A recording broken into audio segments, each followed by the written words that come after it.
lot of times we say this person is a radical Muslim, and that's how we've categorized it. And that's become the socially acceptable way of saying this person wants to commit violence. We should say they're a faithful Muslim. That is more accurate, I think. This is the true history of Islam. And so when you talk about people that are violent in the name of Islam, you're not talking about a radical group. And that's why I don't like using that phraseology, because you're really just talking about what their history has always been.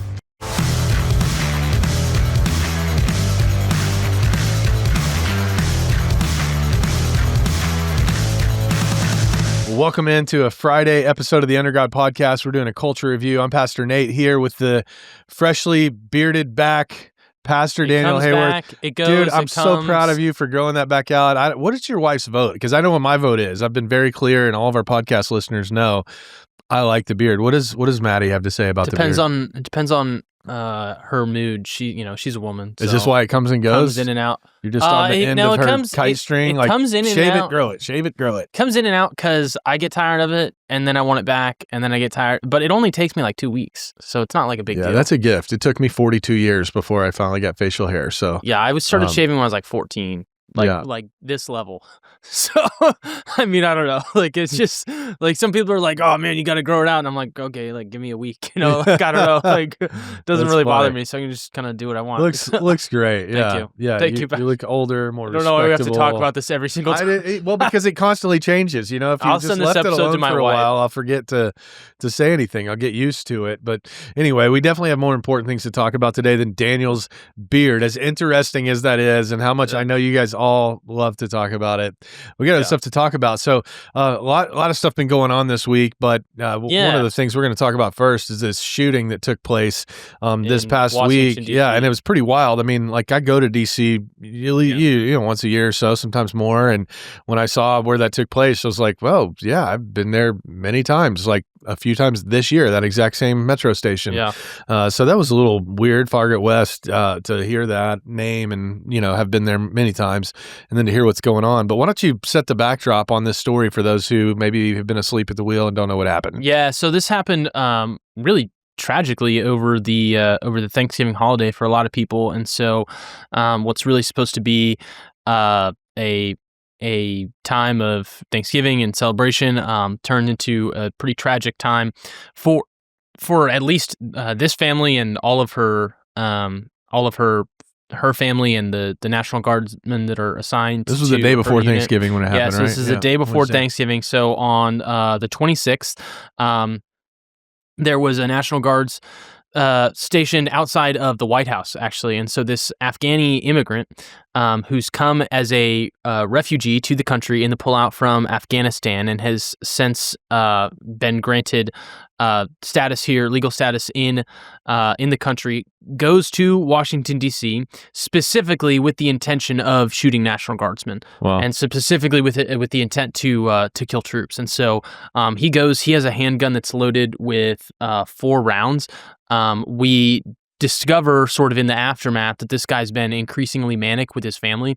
And so he's been sort of deteriorating. He actually came in under a program that's supposed to help people that helped the United States in our war against our war in Afghanistan. He came in under a program like that. Turns out later on that he actually had some affiliations with some of our 3-letter agencies and had helped with some of that, but that his family had been basically saying he's increasingly falling apart. He wasn't taking care of his own kids. When his wife would go out of town, his kids would be not fed, not clothed, not bathed, right? When he would take them to school, people had reported that he was just having these manic episodes and starting to fall apart.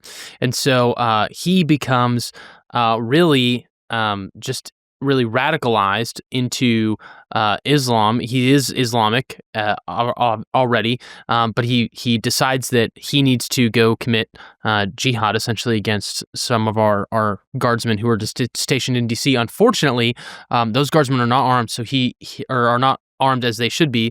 So he shoots this first young lady, and she tragically passes away in the hospital. He shoots her multiple times, and then point blank in the head, he shoots another young man who's a member of the National Guard. So the young lady that he killed, her name was Sarah Beckstrom. She's only 20, and so she dies. Jeez. And then Andrew Wolf, who is still hanging on, and the president issued a statement yesterday saying to continue praying for a miracle because Andrew is starting to recover, and so we are certainly praying for him. And he said, hey, your prayers are being heard. They're working. So keep praying. And so we are still praying for Andrew. What have we heard about this guy? Like, you mentioned his motivation. He went there specifically to do this. Was that written somewhere? I mean, I'm aware of the story, but I haven't done a deep dive on it. So help me out here. Yeah. So what do we know about him? This guy is. I don't really like naming mass shooters. I think it kind of gives credence to other people to talk about it. I don't want people to remember his name. I want people to remember the names of the people he killed. That's a personal take, but he's a 29-year-old Afghan national, and so he serves. Does he have like a manifesto? He doesn't have a manifesto. Right? Yeah, he is alive. He was injured. He's been taken into custody. It is explicitly stated that he's come for the purposes of committing jihad, which is just holy war, right? That's what Islam defines as holy war. So he's doing something that he thinks is righteous because he has a radical view of what he should do. Now, that kind of, I want to define that actually. That's kind of what I wanted to talk about with this story, which is a lot of times we say this person is a radical Muslim, and that's how we've categorized it. And that's become the socially acceptable way of saying this person wants to commit violence. We should say they're a faithful Muslim. That is more accurate, I think. This is the true history of Islam. And so when you talk about people that are violent in the name of Islam, you're not talking about a radical group, and that's why I don't like using that phraseology, because you're really just talking about what their history has always been, and we've talked about that loosely before on the show. I think we're gonna do some stuff in the future that talks about some of this, like the history of Islam. And I think I said this on the show before: is it was created as a religion, and then within 100 years, it is in conquest to go forward and destroy the Western world. That is the whole history of the religion. Right. It has not changed. That's still the goal. Yeah, that is still the goal. And so this guy is just a guy who has a Islamic background. He's from Afghanistan. He gets relocated to the United States. He's given a legal status to be here, right? He begins to become more violent, right? Because he's around other people in the United States who also hold this worldview and are telling him, you should do this stuff, you should go commit acts of violence. He decides to do it because it makes sense to him based on his background and based on his worldview that he's been in his entire life. Yeah. And so the question really becomes, well, why is this guy in the country in the first place? And why are we allowing that to continue? And why are we allowing this worldview to become so seated in the United States? It's a real problem for us. Yeah. It's going to continue to uproot and destroy more American lives if we don't actually take this as the serious problem that it is. Yeah, I agree. And so are we just extrapolating from the location? Farragut West is that and McPherson Square, the two nearest metro stations to the White House. Farragut West on the northwest corner, McPherson on the northeast. Was there anything stated about why he came? Because he came from Washington State. Yeah. So the shooting was at the Farragut West Metro. Yeah. So that's where he actually shot. He came specifically to get as close to the White House as possible. To the White House as possible to commit an act of violence. So and so this is an act of terror. He's trying to influence American government policy. He's trying to create fear. He's creating terror. I don't think there's any ambiguity there. Yeah, and he also obviously has some, manic, whatever stuff going on. He's erratic. But that said, I actually kind of want to talk about that too. I think a lot of people were getting this one wrong. I think a lot of people were looking at this and they were going, well, he just has mental health issues. And that's what it is. And I would like to state very clearly, most mental health issues can be traced back to a deeper spiritual issue. And the embracing of them is what has made it a epidemic in this country. It is the embracing of spiritual ideologies. Really, that's what we're talking about. It's the embracing of worldviews that continually separate you from your relationship with God, that leads you into a darkened mental state that then allows you to say, hey, I have this mental health issue. That's what a lot of mental health problems are. Now, I'm not saying there's not people with real problems, but what I'm saying is if you're going to look at somebody's worldview and then completely disconnect it from their mental state, I don't know how you do that, right? We seem to have medicalized it in our country to a place where it's like, hey, if you are depressed or you're anxious or you're manic or you have all of these things, it's completely separate from your spiritual condition. It's actually just a mental condition. And I can tell you, you can watch anybody that you know whose spiritual condition is getting worse and worse and worse and worse and darker and darker and darker and darker. And all of the things that you're talking about are going to begin to manifest as a consequence of your darkened spiritual condition. And this is what Romans talks about in Romans 1 very clearly. Like your minds becomes darkened the farther away you get from the Lord. And so as you embrace an ideology that is far from God, and Islam is far from God, it is not just another path to God, right? You can say, I know so many peaceful Muslim people. That's okay. That can be well and true. Yeah, and we're going to do a whole series on it. By the way, when Paul said, if even an angel from heaven comes and preaches a different gospel, Galatians 3, right? Yeah, don't believe him. And then what do we find? We find Muhammad in a cave with allegedly an angel, probably an angel of darkness, you know, coming and giving him a different gospel. I believe that. So I believe that. I actually believe. So I believe this not only about, and I'm just about to make a lot more people mad. I believe that not only about Islam, but about Mormonism too, because Joseph Smith experiences the same thing. And this is what... Encounters an angel named Moron, I think. Moroni. Excuse me. So but this is what Paul is warning, is he's saying, if somebody comes, if even an angel of light comes and preaches you to a gospel other than the one that I've preached to you, right? And so this is what happens. He's saying, hey, by the way, I think that's a prophetic word from Paul. He's looking in the future and he's saying, hey, I can see what's going to happen. Remember, Paul is the guy who gets taken up into the third heaven, right? He's kind of coy about it, but like he has this experience. He sees, he has a prophetic gifting, obviously, right? He writes most of what we know to be true of the spiritual gifts in the modern church. He writes most of the New Testament works on that. And so he understands that Paul has prophetic gift. I think he's looking at the future. He's going, look, there's going to be people who come to deceive you. They're going to look like angels of light. And then Muhammad's sitting there in a cave and he's looking at an angel of light and he's going, well, this has to be a revelation from God, but really he's being deceived, right? And so he's deceived. And so he creates this religion, which is also created largely to his benefit and has lots and lots of horrible roots in it, which, like you said, we'll get into, right? It's got, he was married to a 9-year-old girl, right? And so Islam is filled with that. There's all sorts of things that are key tenets of this religion that is a worldwide religion that has multiple billions of people that follow. I think it's like 1.5 to 2 billion people that follow after Islam. And one of the things that I think is extremely important for us to understand, I saw a study that basically was saying, well, only 1/3 of the Muslim world is truly what we would define as radical, meaning willing to commit violence and believes that is the correct interpretation of the Quran. And I said, okay, well, I don't grant that premise. However, if I were to grant you your premise, if I were to grant you even the best of arguments that you're saying, hey, only 1/3 of the world, the Muslim world is radicalized. Okay, what's 1/3 of 2 billion, right? What's 1/3 of 2 billion people? I mean, what, almost 700 million people? It's a lot of people. You're talking about almost 700 million people worldwide? Yeah. Like, that are wanting to commit violent acts against the Christian world and against the West. That's a problem. Like, we have to be able to call that what it is. And it's a condition of spiritual darkness.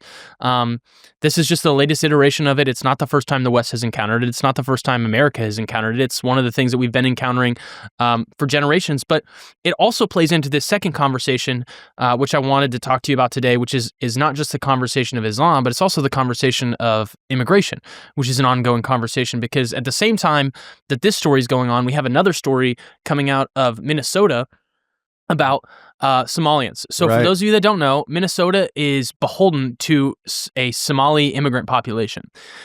And the question is, how does this happen? And as we've dug further into it, what we've discovered is that in Minnesota, there are entire NGOs, which are non-governmental organizations and large groups that are essentially defrauding the Minnesota taxpayer to the tunes of billions of dollars, not millions of dollars, not tens of millions of dollars. Billions with a B. Billions of dollars. Billions and billions. With a B.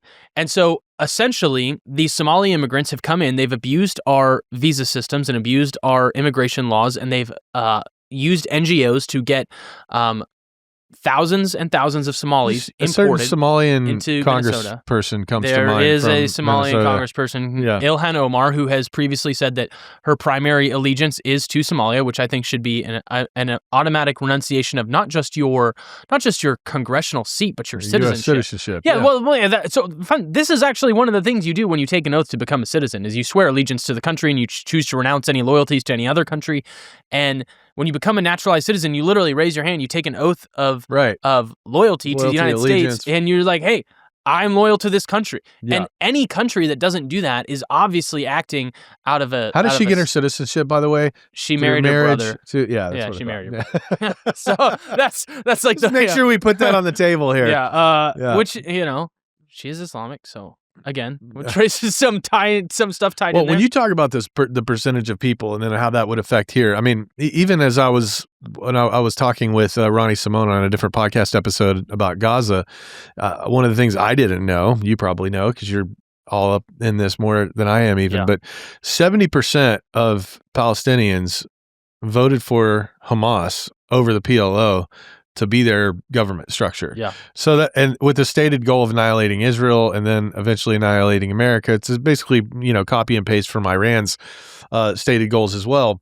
That's 70% of a population that voted for leadership that wants to eradicate Israel and America from the face of the earth. I think that's probably a fair summation of what faithful Muslims want to see happen, is it not? I mean, it does. It is the most historical interpretation of it. Right. And I think the most accurate reading of the Quran. And you can tell that this is the case because that's what every nation that is run by faithful, Islamic leaders tends to do, with some key exceptions. And the only key exceptions are really based on strategic power, political and military power, and not based on their actual ideologies. But I mean, look at Iran. Right? Like Iran, their whole government is run by the Ayatollahs, and the Ayatollahs, their whole goal is like, hey, we want to carry out war against the little Satan and the great Satan. That's Israel and the United States. Right? And their whole thing is like, we want to kill the little Satan, which is Israel, so that then we can go kill the great Satan, which is the United States, which is the proliferation of the Judeo-Christian ethic and the West. Like, that's their goal. And that's been their goal. It was funny, before we got on the show, we were talking with Pastor Stephen about, he's going through lots of content right now that's going to help us frame out future episodes on this, where we talk about, the history of Islam is basically just finding the West wherever it is and trying to annihilate it. Yeah, that is pretty much the history of Islam. That's true. Yeah. So anyway, back to this Minnesota story just a little bit. It gets even worse. So it's not just that these NGOs have been defrauding the Minnesota taxpayer to the tune of billions of dollars. Because if it's only that. Yeah, because it's only that, it's fine. Like, the U.S. taxpayers used to being defrauded to the tune of billions of dollars. So it's nothing to get your feathers ruffled about, I guess. No, it's terrible, obviously. However, I do feel like we're kind of numb to being defrauded to the tune of billions. That's true. Did you know that Elon said, and this is a tangent, that Elon said when he was doing Doge, he said, it was routine for us to find payments to anonymous organizations or payments that were unmarked, uncategorized to the tunes of billions of dollars, and we didn't know why we were paying these people. He basically said that we would go into the treasury and we would open it up, and checks were not required to have a reason that they were being sent out listed in the memo line. Like, the Department of the Treasury was writing these checks and they would get put on autopilot and never stopped for any reason. And that the U.S. government routinely, like regularly, he said daily, was sending out checks in surplus of $1 billion with a B, and they could not figure out why this check was going to an organization or to another country or to wherever it was going, or they couldn't even figure out who it was actually who it was actually going to. They couldn't tell who the recipients actually were. All in the name of love. All of the name of being a good neighbor, love and globalism and all the wonderful things that the WEF says that we should have. So if it was just that, it would have been like, okay, well, that's really terrible. Let's stop that. However, it's actually worse than that. So these Somali NGOs and really these cash laundering rings is what they are, because what they're doing is they're turning around and they're funding Al-Shabab. Do you know what Al-Shabab is, Pastor Nate? Tell me more about it. Al-Shabab is a terrorist organization based out of Somalia. And so Al-Shabab, Al-Shabab, under the Biden... It'd be convenient if all these terrorist organizations could just have the same name. But anyways. Yeah, if they could all just have... Yeah. So they hate each other too, by the way, which is really weird. But anyway. So he is saying that tens of millions of dollars out of this, several billion dollars that was defrauded from the Minnesota taxpayers, he believes, this is the Secretary of the Treasury. This isn't just like me and a tinfoil hat. This is like the Secretary of Treasury of the United States who's saying, hey, we're currently investigating because it looks as though hundreds of millions of dollars have gone through these nonprofit organizations to Al-Shabab, meaning that we as Minnesota, really it's the state of Minnesota and the federal government, stipending them, have been funneling money from Minnesota, not to Minnesotans, not to fix their streets, but not to Al-Shabab, not to make their community safer, but back to Somalia in order to fund terrorism against who? Israel and the United States, us. Yeah, and against us, right? Against Al-Shabab, against Christians, against the West, and so we are gonna continue to follow that story as it goes on. But just the fact that that's even a possibility, I think, is like it's mind-boggling. Well, it wouldn't be the really first time that Democrats are sending money to terrorists to kill Americans. It wouldn't be. No, it wouldn't be. But it's absurd that there's not national outrage over that. Like, it's absurd that Governor Tim Walz is just sort of sitting there going, I don't know. He was almost the vice president, and he was overseeing. He was almost the vice president of the United States, right, under Kamala. Which, by the way, what alternate reality is going on somewhere else right now where Kamala Harris and Tim Walz are? We're not going to have a multiverse conversation. I'm going to leave, and Elliot will come in. Elliot for that can come. I'm just saying. Well, it could not be the multiverse. It could just be next election cycle if we don't get our stuff together. Truthfully, if we get an administration like that anytime in the next 20 years, I think we're toast. I do too. We were literally one. I think we were one election away from the destruction of the United States. Because I mean, that's not an overstatement. No, I don't think it is. Let that sit. You and I talk really fast, you especially, but let that sit. I don't think that's far-fetched whatsoever. And if you think it's far-fetched, I think it's because you're not paying attention to what's happening. And again, as we look at the Muslim immigration, and we look at we've got major cities now in America being run. We've got over across the pond, we're sitting looking, going, oh, look what London's doing. Well, it's happening right here too. Yeah. New Yorkistan. It's going to be the new name of the city. So yeah, and so. I kind of want to talk with you, Pastor Nate, about that. It's kind of just a fun tangent for us. I think we probably were like one away. And I think that one of the things that cases like this really highlight is how close we really still are if we relinquish our institutions and our government back to people that share those ideologies. Because I think we have already, though. This is the problem, and I think we're really late on this. Yeah.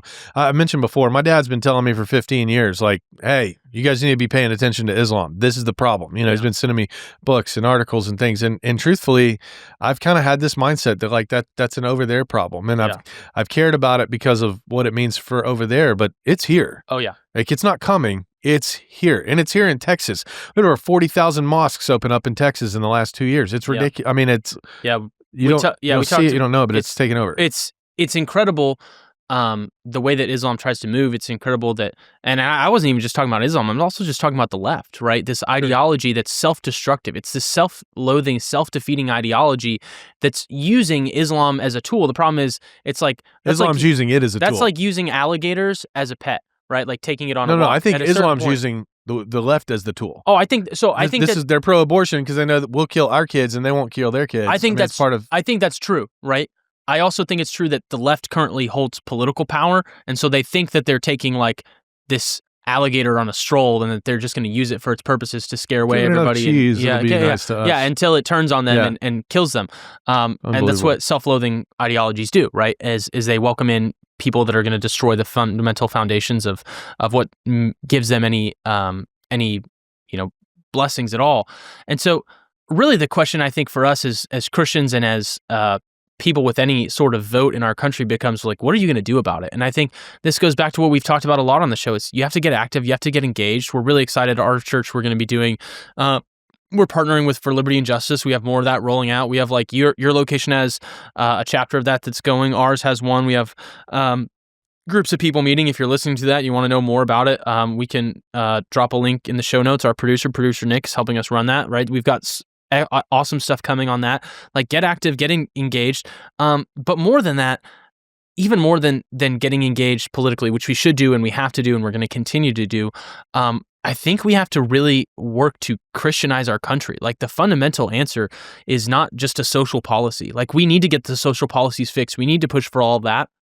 We also need to re-Christianize the West. It's not enough just for us to de-Islamify the West or to de-atheist, the West. You have to re-Christianize the West. Like, right. I was reading a lot about Thanksgiving this past week. I kind of grew up thinking Thanksgiving was sort of like this placeholder holiday that got us to the real holiday, which is Christmas. No way. It's my favorite holiday. And I really have had my view on that changed in the last several years. I got to do a piece for an outlet that I titled Make Thanksgiving Great Again this past week. And I was reflecting, it came out of a reflection that I had where I was thinking, like, how much better would our country be if we did what our forefathers did, which was no matter the circumstance, no matter the time, we just took the time out of our schedules to bow our knees and pray and just say, God, thank you for the blessings of liberty that you've given me.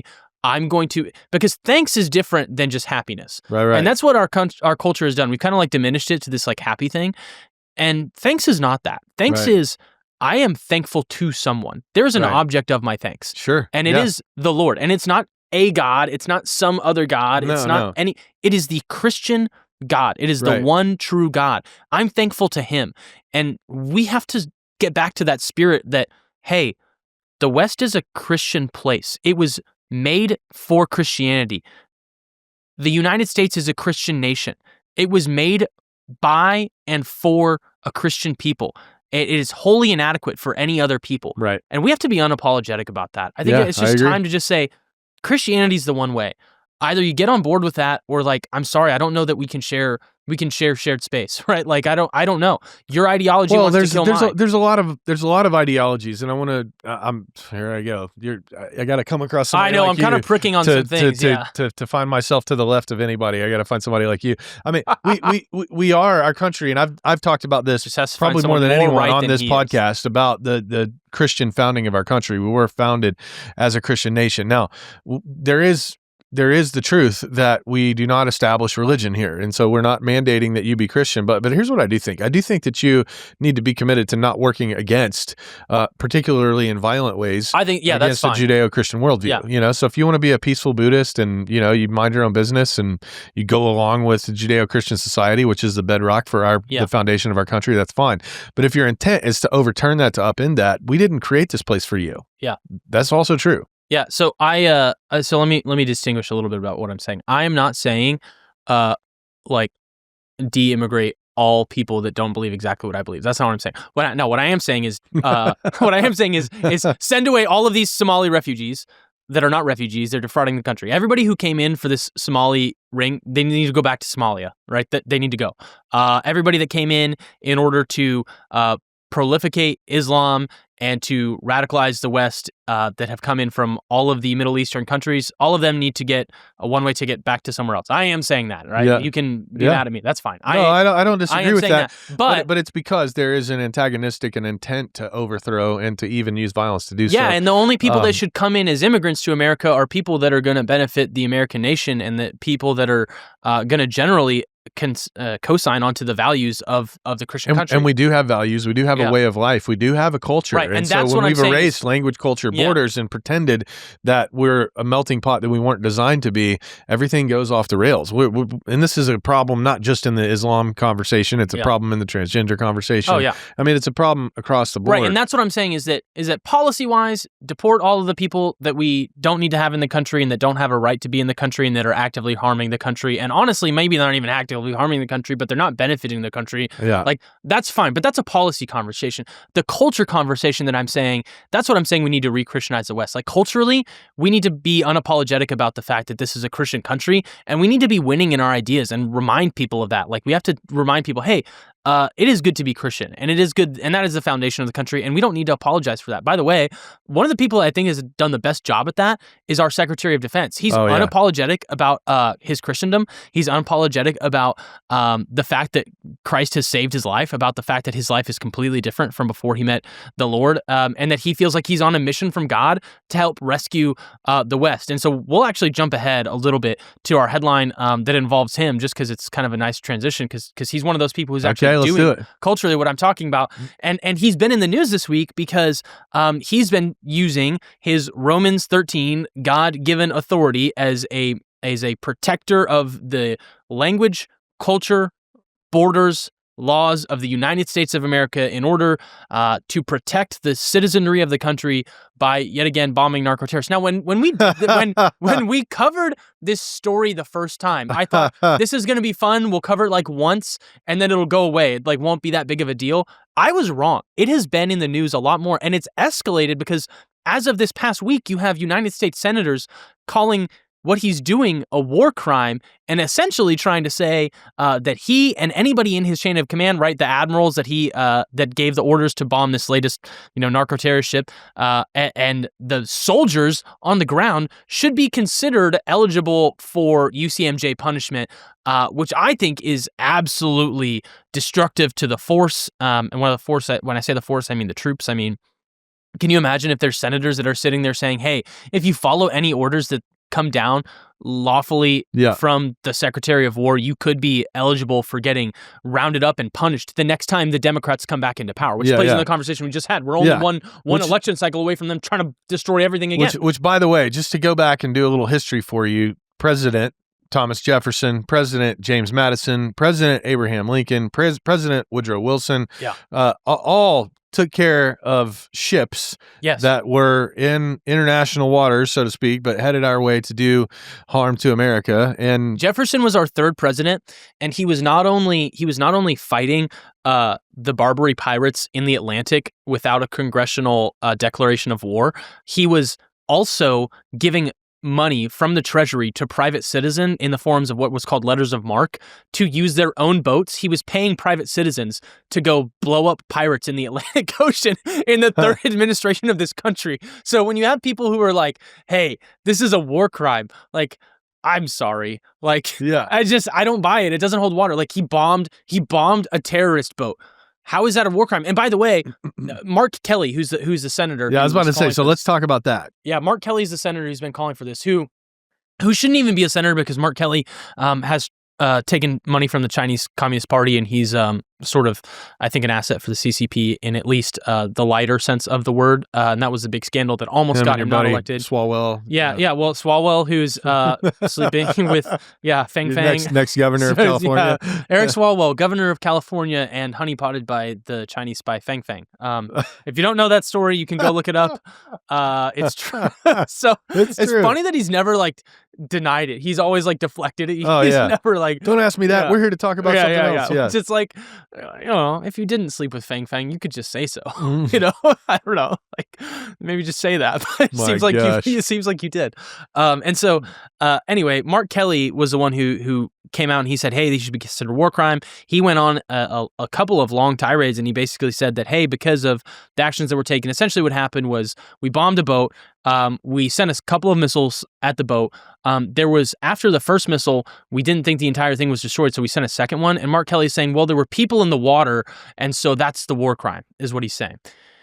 Now, I don't know what the point of the first missile was, right? But I think it was probably to blow up the boat and kill everyone inside. Probably so. That sounds reasonable. That sounds like what it is. And so I don't know how you could consider anything like that a war crime. And really, we're talking about, he's trying to make a sort of legal case that what actually happened was a war crime. I don't think any of that's true. Now, there is just war doctrine that the Geneva Convention closely follows. Just war doctrine is, by the way, a Christian doctrine. It came from Christians. It was developed by Christians. It's what it's for.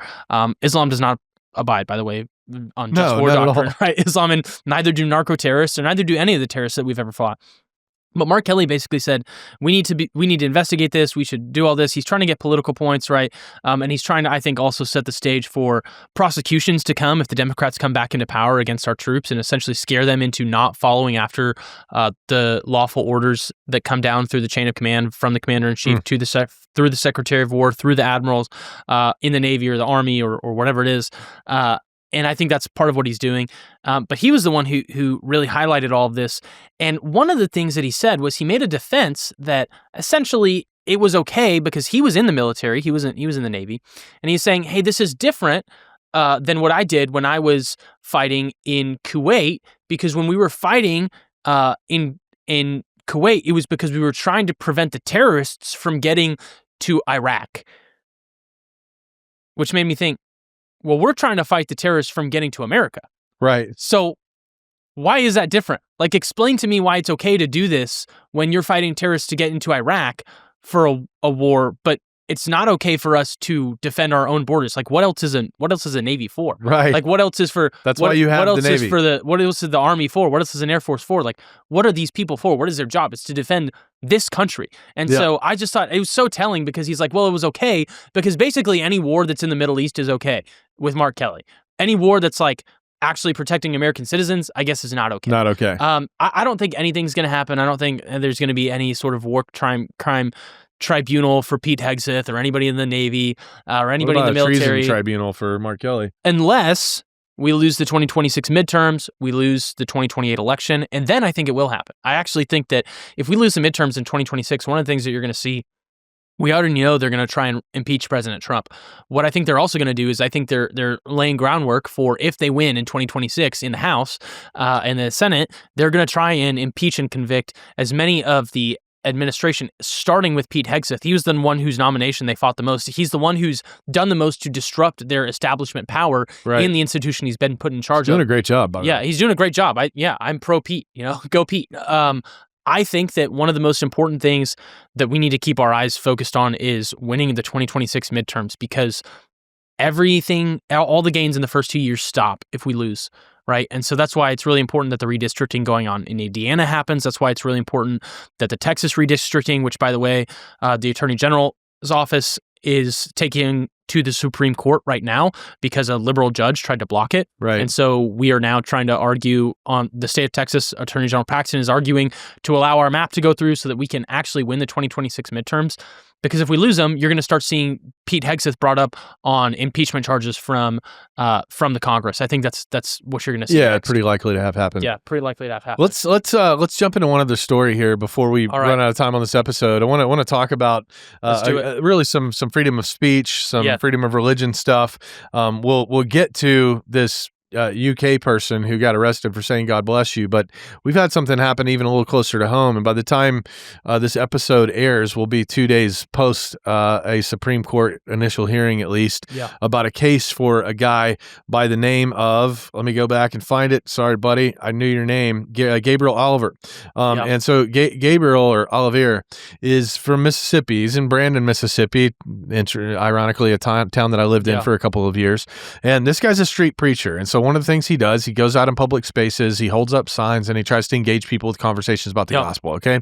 Whether or not that's an effective means of evangelism is a different conversation for a different day, but it's certainly a constitutionally protected right. And so the background on this story is that around 2018, 2019, this guy was in Brandon, Mississippi, and Brandon adopted an ordinance that essentially restricted demonstrations around live events, not just protests, but any kind of demonstrations. And so they used that to come and to criminalize what he was doing by standing on the street corner where people were gathering and holding up his signs telling them Jesus is the way. Jesus is the answer. Believe on the Lord Jesus.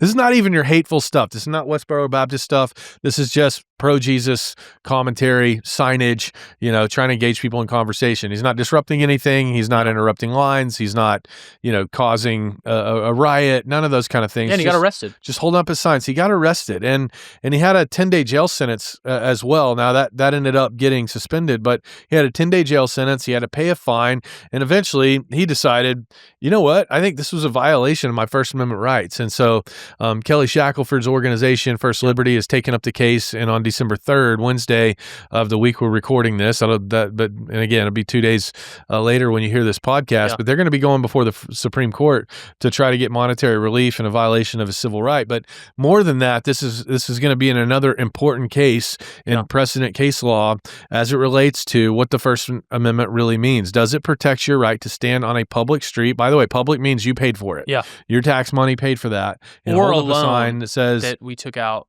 Well, you're going to pay for it now or you're going to pay for it later, but you're paying for it. Your grandkids are going to pay. Your grandkids are going to pay for it. Debt. Yeah, exactly. Sorry. We'll talk more about that later. But basically, they decided, over a procedural roadblock that we can actually stop him from doing this. We can fine him from doing this. And so we're seeing that happen in America, but it's already a little bit further down the road in the UK where you're seeing people arrested for social media posts. Yeah. You're seeing people arrested for doing, I think, ridiculous things. What's the point? But they're throwing down bacon around, people that are doing Islamic prayers. In where is that? In Michigan, in Dearborn, Michigan. Oh, well, that happened in Michigan, but this has happened in the UK as well, and they've thrown people in jail for it. So, it's not even, so in the UK, it's worse. So in the UK, you're talking about fast forward. This is the other half of the story, which is that there was a Christian street preacher, mirrors it exactly. Yep. Sean O'Sullivan, right? He wasn't doing any of that stuff. He literally just said, "God bless you" to a group of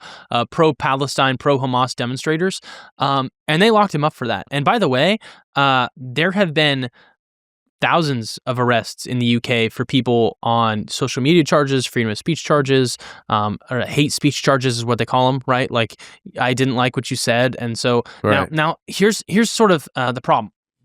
The UK does not have a First Amendment like we have a First Amendment. However, the UK and us have a shared history. The UK is the country from which our first settlers came. It is the country with which we have the closest and longest history and the most shared heritage.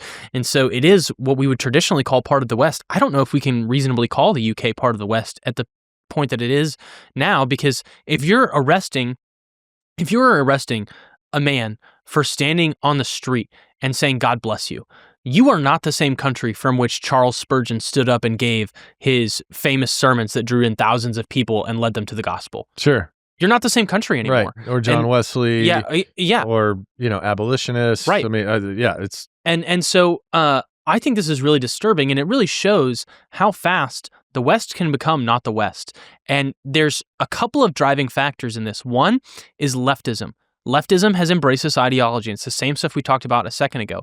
But there is another factor in the UK that they have seen that couples with what's going on in this case specifically, because this case specifically, who's he saying God bless you to?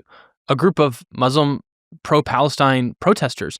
And the charge is because he could have offended them, right? He could have hurt their feelings. They can say death to the West, death to America, death to Israel. That's right. All good. That's their free speech. Right. And the UK has essentially been being taken over from the inside out by Muslim immigrants who have come to the country. They've gained political power. They've used every means possible to gain that political power. They've gained a social power. And now their own citizens are being prosecuted for saying traditionally Christian things, which is the history of England, right? The history of England is that the king no longer wanted to be coupled to the Roman Empire via the Pope. And so he created an entirely new church called the Church of England in order to decouple the country of England from the powers of Rome. And in doing so, allowed a swell of Protestantism that would go on and become a flame that reached this country and started the greatest Christian nation in the history of the world. His motives weren't very good, but the outcome was His motives weren't good. But that's the history of the country. Yeah, that is the history of the country. It's a fundamentally Christian history. And now a Christian street preacher is being thrown in prison. By the way, it's not his first time. He's thrown in prison 16 times, I think, is what it was. That's what happens the longer you allow these ideologies to gain political power. So when we talk about, hey, it's important that we fight back against Islam in the West. Hey, it's important that we fight back against leftism in the West. Hey, it's important that you show up and vote. Hey, don't miss a single election. Don't miss a school board election or you'll end up like Dearborn, Michigan. Don't miss a congressional midterm election because you'll end up throwing people in prison. Don't miss a presidential election because you'll end up with your entire country lost to the left and to Islamic power. And that's exactly what you've seen in the UK's. If Western societies don't defend our free speech, our freedom of religion, specifically our idea that this is a Christian country and that we should be able to, and not only be able to, but advocate for the proclamation of the gospel from every street corner and every pulpit and every home, then we are going to lose what has made the West great, which is Christianity. Yeah, and we have to preserve that, and we are seeing it fall. In England right now, I mean, you've got 5 large cities that are run by Muslim mayors, okay? Yeah. And this one of which is London. Yeah. One of which is London, or London Stan, as I'm now starting to call it. So, and this is a problem, and it's because, and people don't think it's a problem. They think this is it's freedom of religion. You can have your religion, I can have mine.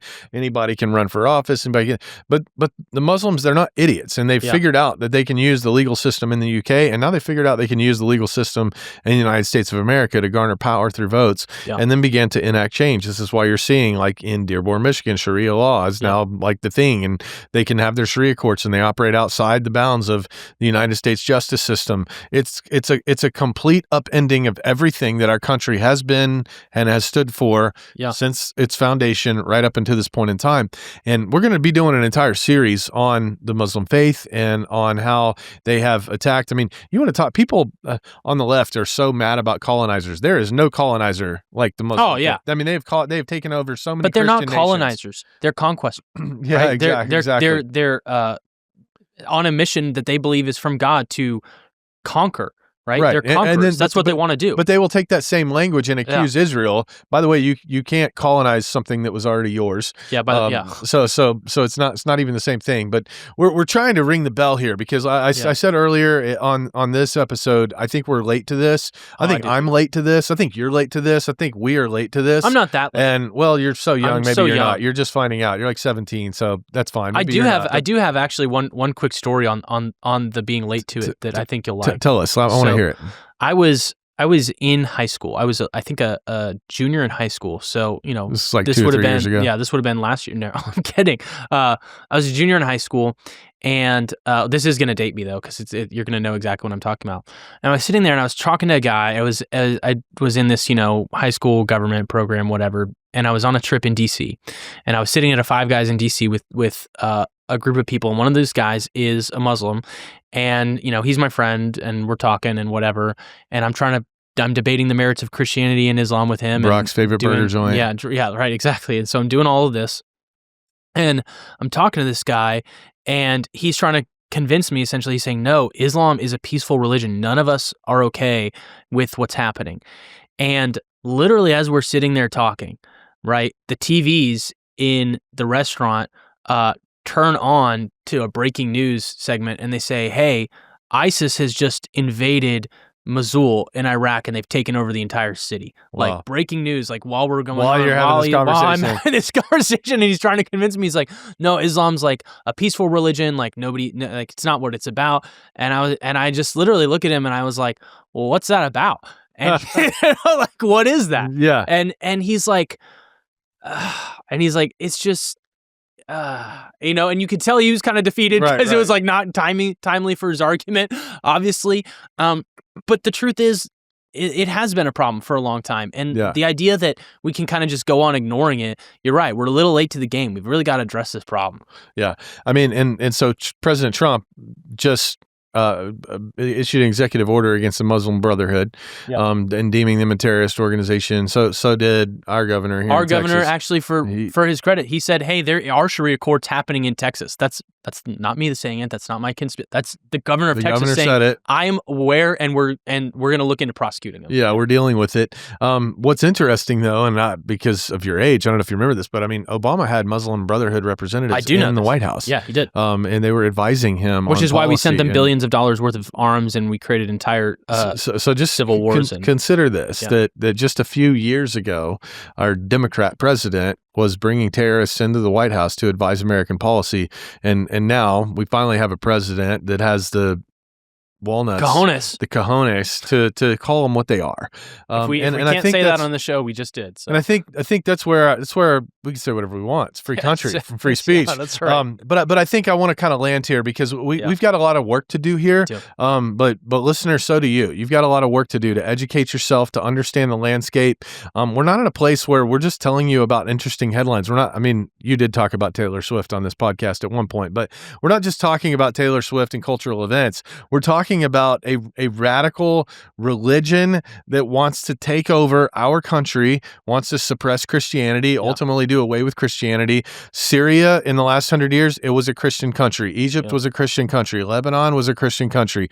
Technically, in Lebanon, you still have to be a professing Christian to be a general in the military, but it's all run by Islamists. So we are seeing conquest, we are seeing colonization, and we are seeing the sort of Islamic mindset continuing to pursue what they've always wanted to pursue, which is a global caliphate. That's not salacious. That's not like, I'm not trying to be a fearmonger person here. That's just the facts. And if you go and research this, you will find that's the facts. And so as both Americans and Christians, we have got to do a much better job of understanding the landscape that we're in, having an answer, giving a defense, speaking out both for our faith and for our religious freedom in the country that God blessed us with. Yeah, that's right. Well, I think that we can land the plane there with more to come, sort of a teaser for what's to come. We've got some really awesome stuff coming on this subject. I'm excited for it. Thank you so much, Pastor Nate, for joining us today. Until next time, everybody, this is the Under God Podcast. We'll see you then. Thank you for joining us today on the Under God Podcast. If this episode encouraged you, share it with a friend or family member. Your support helps us reach more people with God's Word. Be sure to subscribe on YouTube, Rumble, Spotify, Apple Podcasts, and at undergodpodcast.com so that you never miss an episode. Follow us on Instagram, Facebook, X, True Social, and TikTok for more content, behind-the-scenes moments, and faith-filled encouragement throughout the week. We want to hear from you. Leave a comment, join the conversation, and send us your questions. We will be answering them in upcoming Q&A episodes. Until next time, remember to think biblically about the things that matter most.